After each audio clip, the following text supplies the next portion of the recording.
Well, good morning, everybody. Thank you for joining us. It's good to see you all here. And my name's Nick O'Brien. I'm joined by Keith Groom. Morning. We've got a session. We're going to be talking about how we can increase workload modernization using a new wave of agentic technology.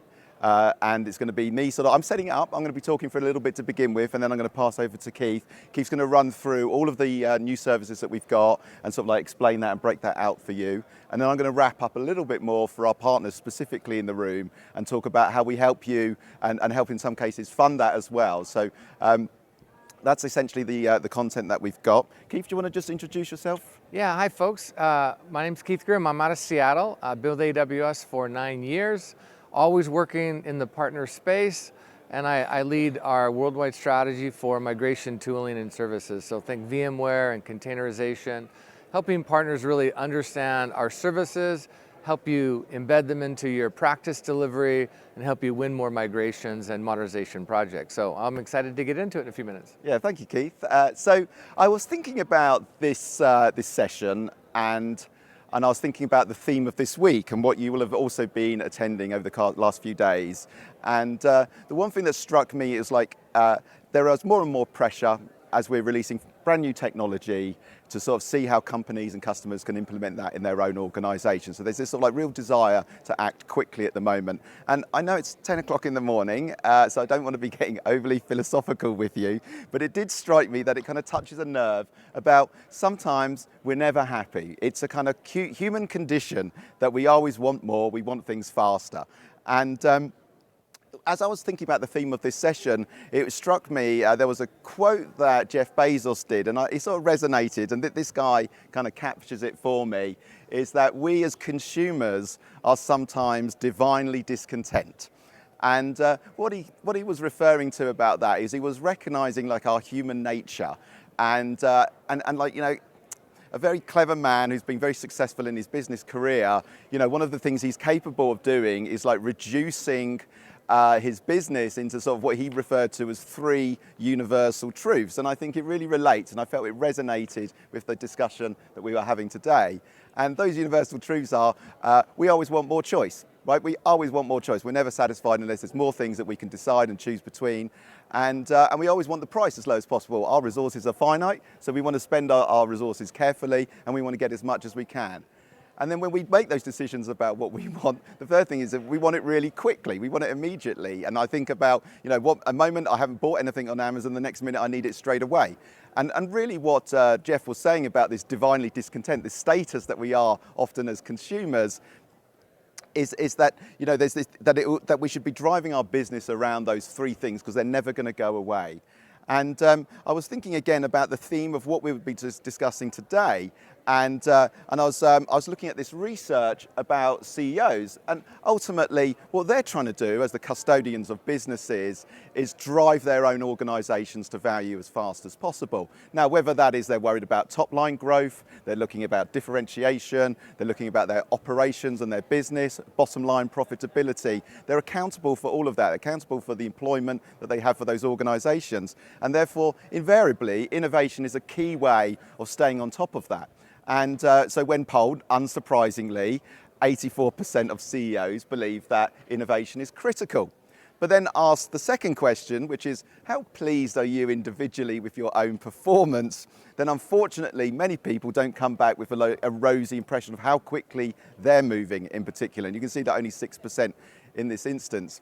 And like, we can't think of that in an abstract world. Like, these are people that run organizations that we, often in the room if we're partners, are serving. So we have to look at ourselves and think, like, what are we doing to help those people be satisfied about the pace of innovation that they have within their own business? And the question is like, why are they so impatient? And like, the analysis that we see is there's a huge prize up for grabs for these companies.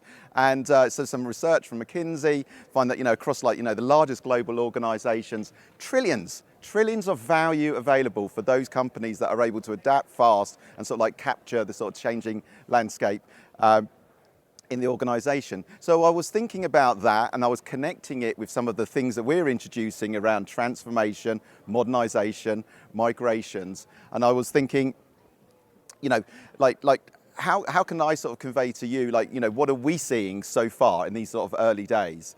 And first and foremost, just from our own, we're a large company. We have like thousands of applications, and they need to also be maintained and modernized and migrated as well. And we've been using in our own business our agentic technology to sort of like speed up the way that we can do that. And you can see, like, just on the stats here, we've done that 10,000 times. So we're like using our own technology in our own business to sort of try and move the pace and improve the sort of services that we run. And then we notice when we're using like agentic technology to help us with that journey, we are saving a lot of time. You can see that when we quantify that, nearly 5,000 developer years in time saving. And like all organizations, that helps us release capital that we can reinvest in our business. So we're doing that as well. So we're seeing and we're convinced about the impact that it's having for us. And we want to share that with our customers and partners. We're also looking at this issue through the lens of some of our customers. And there is a phenomenal appetite now to go back and revisit some of those systems that they thought perhaps were too difficult to move. And we've seen a huge uptake in companies that are like looking at maybe some of their legacy mainframe environments and thinking about how they could modernize that and how agentic technology could help them on that process. And I pulled out one example. It's Thomson Reuters, like phenomenal attempt to drive down the technical debt in their business. 50% achieved already. You can see the stat there yourself and doing it 4 times faster than they'd previously been able to do it. And they're running at a real clip, 1.5 million lines of code every single month that they're transforming and then sort of like bringing back into their business in a modernized platform. So again, we're seeing it for ourselves. We're seeing it from our customer, and we're also seeing it from our partner and some of the stories that we're seeing where they're adopting this themselves. This is one of our partners, their Migration Partner of the Year in 2024, Calent. They've developed their own technology, Accelerate, and their customer, in this instance, a company called NetSmart, they were also like applying this type of technology, and you can see the reduction in speed of the project. So I'm seeing again this recurring theme about being able to save money, do things faster, get to outcomes quicker. So I wanted to sort of say, like, we are really convinced about the impact it was going to have, and we wanted to share that with you. Keith's going to come up and like now just talk a little bit about like how you can embed that and what we've got available. Keith? Yeah, I thought you had one more slide. I thought that was going to be for you to... All right, perfect. So thanks, Nick. And our clock isn't working.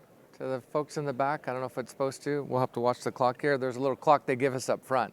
Tells us how much time we have, but it's just started to work. So nevertheless, thanks very much for being here this morning.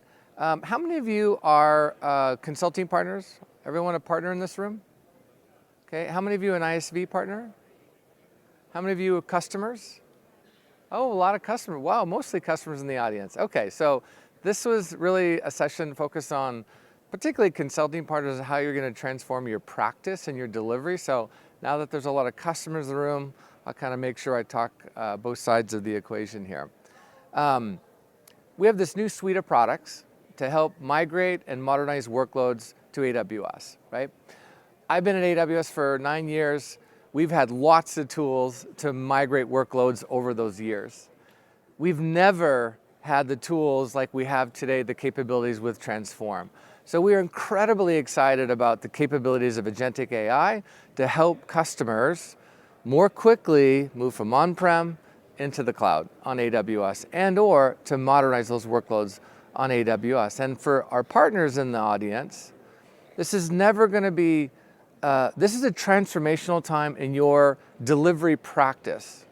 Our objective with these services is to dramatically reduce the cost by a factor of 50% or more, how long it takes to deliver a project. So that you can do more projects, you can deliver projects more reliably to customers. And so this is the thing that Transform enables us to do. So we're at the very beginning stage here, and there's about 4 products that I'm going to talk about today. A tool for VMware migrations, tool for full stack Windows modernization, a tool for mainframe, and I'll talk about another service we have for custom transformation. So it's so stay tuned, we'll kind of dive in. This is more of an overview session. There are deep dive technical sessions throughout reInvent, so I encourage you to attend some of those, but let's get into some of these. So when we think about every migration, it really begins with three phases. Doing an assessment of your current state environment, on-premise or on AWS, and then what we call a mobilize phase, where you're building out your landing zones, you're building out your operating model for the workloads, and then actually migrating them. And so I'm going to talk about how these tools fit into each one of these stages. And as a consulting partner, this is where using these tools is going to change your delivery practice. And for the customers in the audience, this is our mental model, how we think about helping you, if you're doing it yourself or if you're using a partner. We really break migrations into these three critical phases. So let me start with assessments. And the first tool, our current state, is we have a native tool called Migration Evaluator. And how it works is, as a customer, you would engage AWS through our sales teams. We would deploy an agentless tool to your environment, collect your inventory, and then we would produce an assessment outcome report as a result of that. You have to engage one of our sellers to get the tool deployed, to work with our product team for that particular service. Now with Transform for Assessments, it's right in the AWS console. So that's a totally different experience. We're going to simplify how you can access an assessment tool very quickly to deploy in your environment. So it simplifies your migration planning, because every migration requires an assessment. It's really critical because it helps you make sure you're not missing things. It helps you remove the guesswork and helps you do better migration planning, and it's a lot more efficient. And what we've observed is when we do an assessment, we right-size those workloads from both a licensing perspective and from an infrastructure perspective. So optimizing, and that's what drives roughly 60% cost savings compared to on-prem, when we have to optimize both sides of that equation. So how it works with Transform for Assessments is you can either upload your existing inventory from like an RV tool export, from our MPA tool, our Migration Planning Assistant tool, or you might have a CMB database you want to upload, or even an export from our current tool, Migration Evaluator. So what the tool will then do is it'll analyze, it's for x86 servers and storage and database and licensing. And so it'll generate this cost and infrastructure set of recommendations. And then you can view and download the business case report. Then you can interact with the data through the chatbot feature. And it can produce a report in about 15 minutes. It's very fast. And so you can use this on an ongoing way if you have a very large enterprise migration that you need to assess multiple division, multiple workloads, that sort of thing. So it really becomes very democratized in the sense that you can quickly access it to the console immediately, and it doesn't, you pay only for the service is generally free, but it's only the output. I think you have, I don't know the pricing, so I'm going to forget it, but it's generally free to use Transform for Assessment. So this is an example of what the business case report will spit out. So for our partners, what this is going to allow them to do, because today what you have to do is you have to submit an opportunity to AWS. We then have to connect you with our Migration Evaluator tool, and then we have to deploy an agentless tool to the customer, pull the data, and then the partner to produce that assessment report.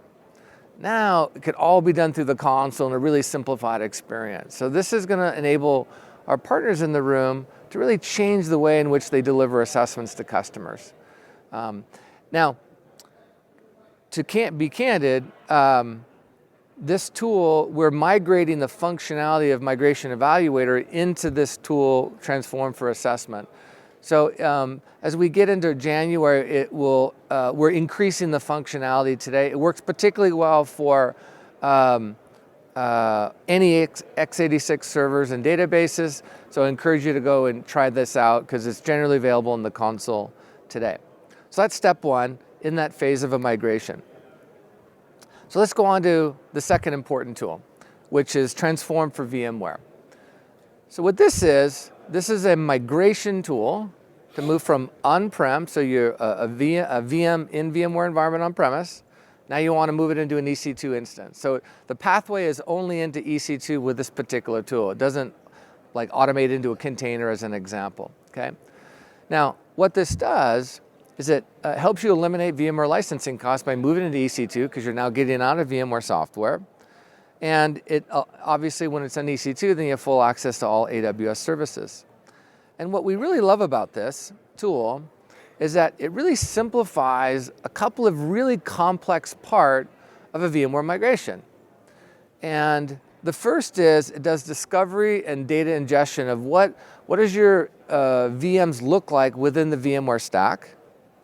It will then create an automated wave plan based on your VMware configuration on-prem. It'll create a wave plan recommendation set, which is really hard to do. It's very complex. That's one of the most complex parts of migrating from out of VMware on-prem into AWS.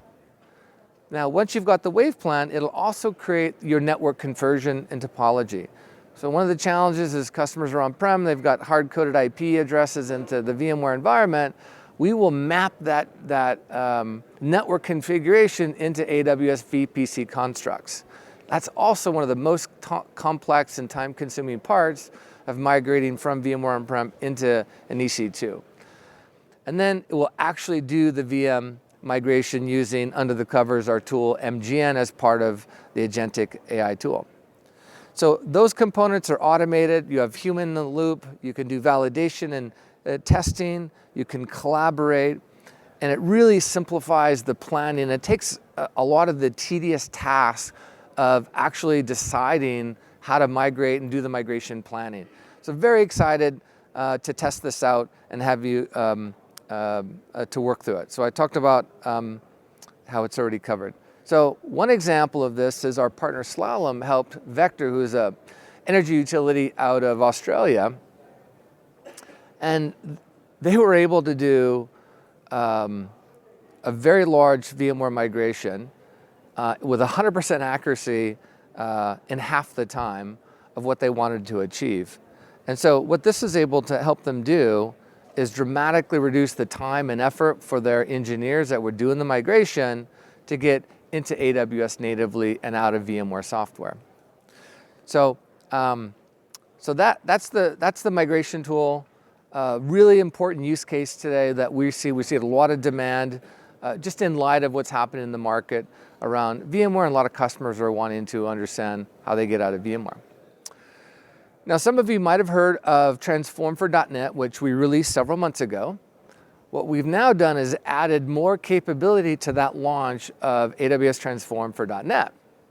We now have what we call Transform for full stack modernization. And so what we're most excited about here is on Windows-based applications, if by eliminating Windows Server license as part of that, you can get upwards of a 70% running cost on that application because it doesn't use Windows Server, it's running cross-platform .NET.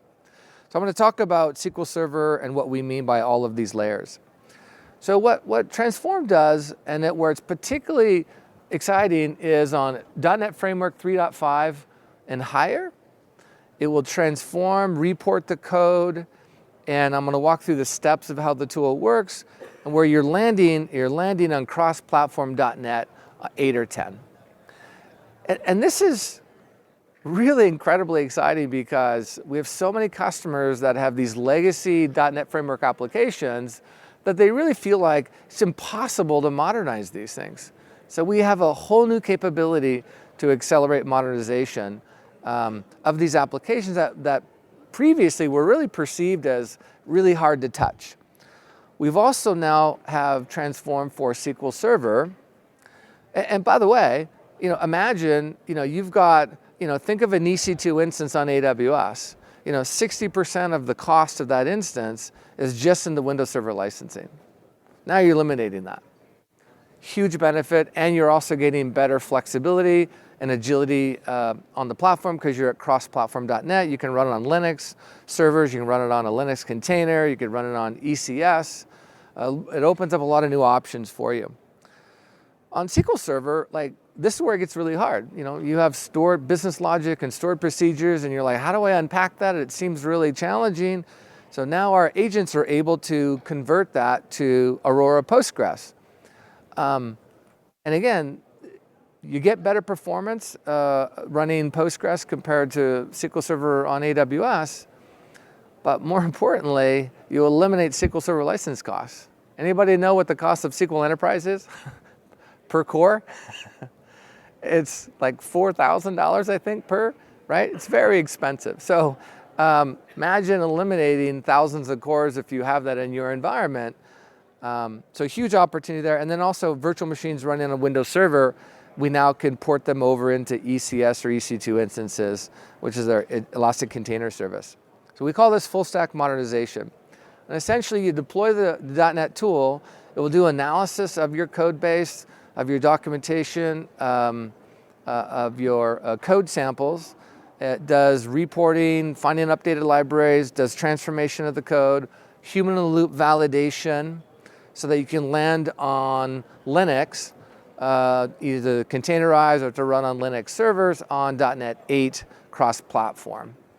And now, we've also got a Transform for .NET web UI porting. So we call this apples to Apple porting. So if you're running MVC, Razor, ASP.NET, you can transform it to ASP.NET Core. Or we call it apples to oranges porting. You can do web forms on ASP.NET to Blazor on ASP.NET Core. So the SQL and the .NET web UI porting is new as part of this full stack Windows modernization. So it gives you really an opportunity to sort of reimagine your Windows-based application environments that you have on-prem and really think differently about what can I do by modernizing them into AWS. Or if you're already running Windows applications on AWS, you can use these tools to modernize them to native services.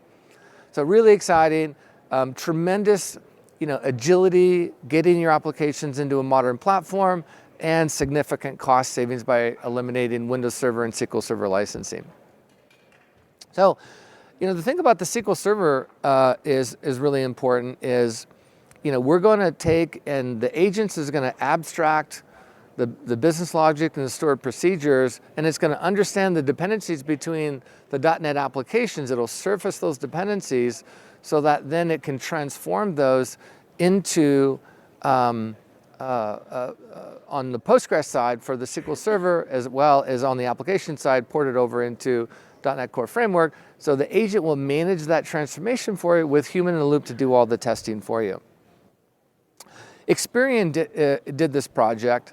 They had, excuse me, they their data office had 7 legacy applications that they wanted to move to .NET 8. And they said that they had a 40% reduction in the effort for their developer teams to transform the 687,000 lines of code in this particular application. And one of the things I love what they said is they saved 300 engineering hours using this. So like these tools means you don't have to hire more developer engineers, but now you can think about making them more productive and taking on larger projects across your organization. So we're seeing tremendous results with these modernization tooling so far. So I really encourage you to go test them, work with your developer team, set up an environment, and begin to test out and get your hands on with some of these tools. And for our partners, we want you to be able to test these tools and build them into your delivery practices for customers. Now, so let's talk about another exciting announcement, which is called Transform Custom.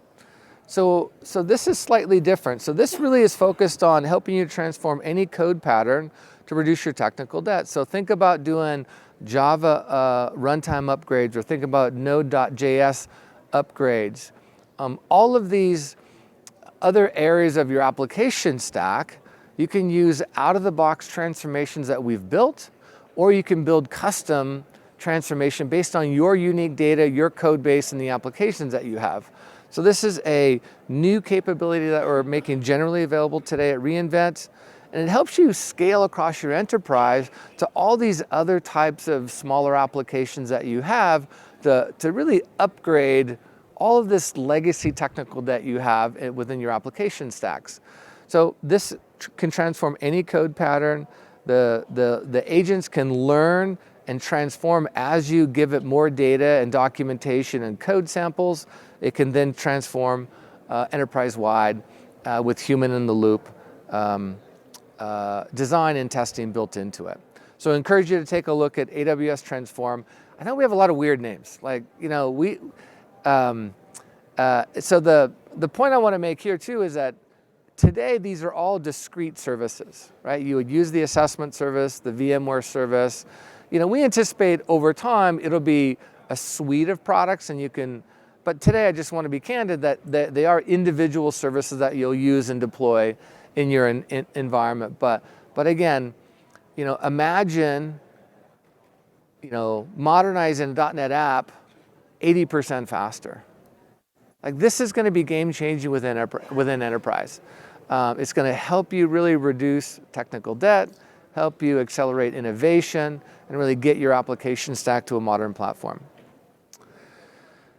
Now, another one we'll talk about in the Transform family is what we call the Composability Initiative. And what this is designed to do is to allow partners might have domain-specific knowledge in an industry, in a use case. They then can take their agents and integrate them into the AWS tooling to do custom workflows for application modernization. It's going to allow our partners to really develop unique and tailored and differentiated offerings that they can use with customers across industries, across lots of different types of use cases. And it allows them to really apply their own expertise in an area for application transformation. So this idea is you would have your own agents, and then you'd be integrating them into our tooling through the Composability Initiative. So this is now generally available, and so many of our partners have already built some of their own tooling and agents, or they might have some legacy tooling and agents that they want to apply to a particular use case. They're now going to be able to do that. And customers, if you've built something yourself through your developer teams, you then can now embed them or integrate them with the AWS Transform suite of services. So very exciting to see that one. And the final one I'll talk about is Mainframe. This has really been quite interesting. It's amazing to me how much Mainframe is still out there. Like, those guys that wrote that stuff, hats off to them. I mean, it's 40, 50, 60 years later, that stuff is still running. But, the pool of people who know COBOL and know those applications is dramatically shrinking. And so there's never been more urgency to have a tool that can help you analyze mainframe applications so that you can modernize them to cloud native. And so Transform for Mainframe is really reducing the time dramatically it takes to modernize mainframes. And so, how it works is the tool will analyze your IBM Z/OS applications, typically COBOL, do this code analysis, then it generates this documentation, generates the technical and the business rule documentation so that your developers can build a modernization path to typically in Java. So then it decodes does code decomposition so that we can break down that mainframe code into modules so that we can leverage the agents to modernize it to Java, and then you can plan your migration sequence of the business logic, the business rules. It's context aware of the application. And so you can either refactor the code or reimagine the code, and it has the built-in testing modules. So this has been transformative for a lot of our mainframe customers. And the documentation piece is really critical because they don't have anybody that knows, there's no documentation anywhere. So it has this ability to really generate this deep technical documentation so that you can build a plan and using the agents to modernize the application. Now, Toyota is using this today. They have 40 million lines of COBOL code, and they're using this tool to work through. They have thousands of these legacy programs in their mainframe, and and they need to get these into Java, into modern architectures. So they leverage Transform to do analyze tasks and agents and really identifying missing parts of the application so that they couldn't figure out different components of those mainframe applications to modernize, and the agents really and the documentation assisted with that. And they also use the Amazon Q for Business chat assistants so they could query, so the developers could query the documentation, ask it questions. And they're able to modernize 50% faster, and it's really been revolutionary. You can see the quote from Brian, the CTO of Toyota. So this is an ongoing process, but this is now a pathway to get out of your mainframes. And think about the technical debt from your mainframes, whether that's both from, and you got a lot of risk in, these are typically mission critical applications running on these mainframes, and you don't want to mess those up as you modernize them. And so this is a new solution for you to help you with that, help you shut down this expensive hardware and support contracts that run on mainframes and move those applications to cloud native on AWS. So with that, I'm going to turn it back over to Nick, and he's going to wrap up the next couple of slides. Yeah, thank you, Keith. Am I back on, Jason? Can you hear me okay? Thank you. Okay, so I'm really pleased Keith asked the question about the blend of the audience, and it is nice to see such a combination of customers and partners, but it probably means I should take a step back here just to explain what this slide's all about. So maybe if I do a little bit of a sort of like a history lesson a little bit to contextualize it, if we go back to the period of like, say, 2015, 2016, that sort of period of time, that's when we saw for the first time some really large corporate organizations starting to move what we called mass migrations at the time, really large volumes of servers onto AWS, Capital One type stories, General Electric, some really big organizations. And that was going, there was a good trajectory to that, we were delighted. But in about, after lots of conversations with customers, the recurring message came back from our customers, which was, hey, we like the idea of moving to the cloud, but we're trying to run a business. These aren't cheap projects. It's going to take a lot of time. We don't necessarily have the people with the skills and understanding how to perform these activities. And, so whilst we're interested in doing it, we're a little bit reticent and we can't get the commercials to work. We can't get the ROI in the time that we need. So fast forward into sort of 2020, the company made a decision to sort of like change the way in which we would approach that specific issue. And what we felt is that if we could eliminate some of the cost concerns that customers were facing, then they would move a lot faster. So the discussion was moving away from a cost economics into more of like a change and a change management, and what sort of rate that they could absorb within their businesses. So that paved the way for what I describe as exponential growth in terms of the volumes that we were doing. We'd taken away the issues about cost, and we were able to sort of focus on the change itself.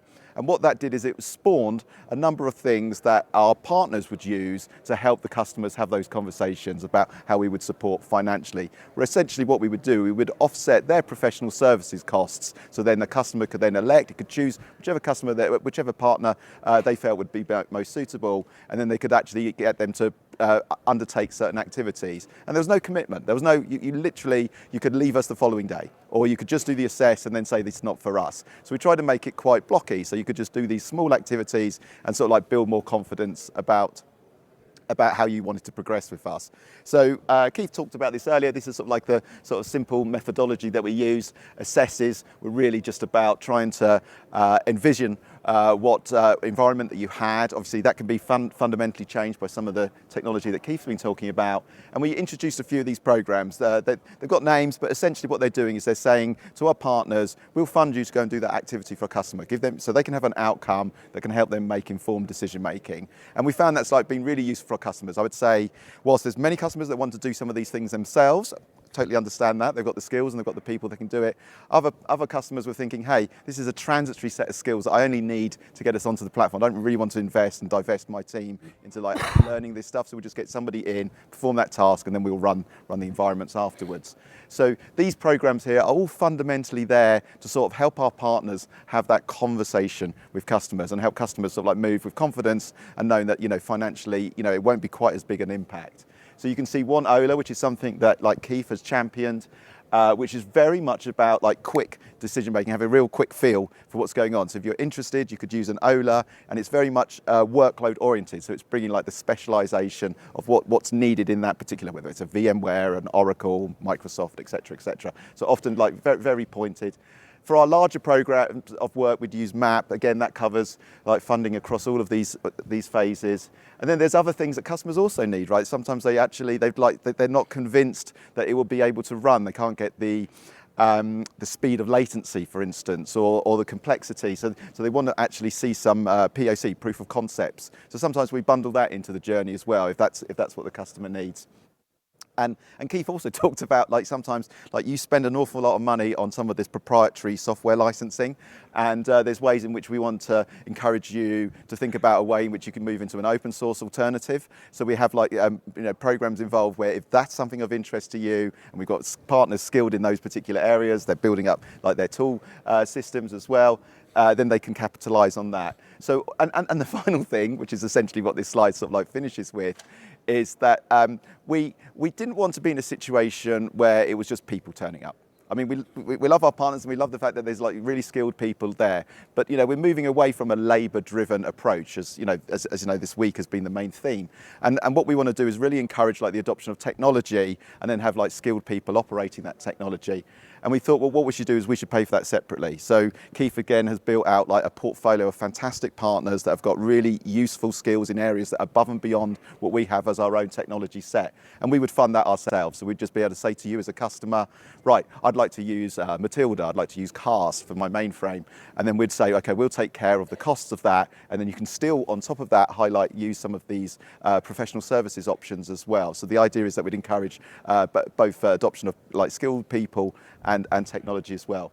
So that's really what this slide is doing. It's just trying to tell our partners and our customers that this is something that we're willing to support. We've done it, with phenomenal success actually, and I think it's really sort of like helped customers like make that move onto AWS. So the next slide that I do have, which is just a wrap up, which is for the partners in the room, which is just some resources that we've got. So we've got some more information about unpacking some of these resources. I did see some people taking photos. If you're interested and you want some of the content, just you can look me up on LinkedIn and I can just like send you the deck if you're interested. But there are also some other resources here that we've like made available. So again, there's a QR code that you can access there. So that is us. That was Keith and myself, Nick O'Brien. Thank you so much for your time. Appreciate it. And if you've got any questions, I'll just loiter out the side and we can sort of talk about that as well. Thanks for joining the session, and check out other Transform sessions. Appreciate it.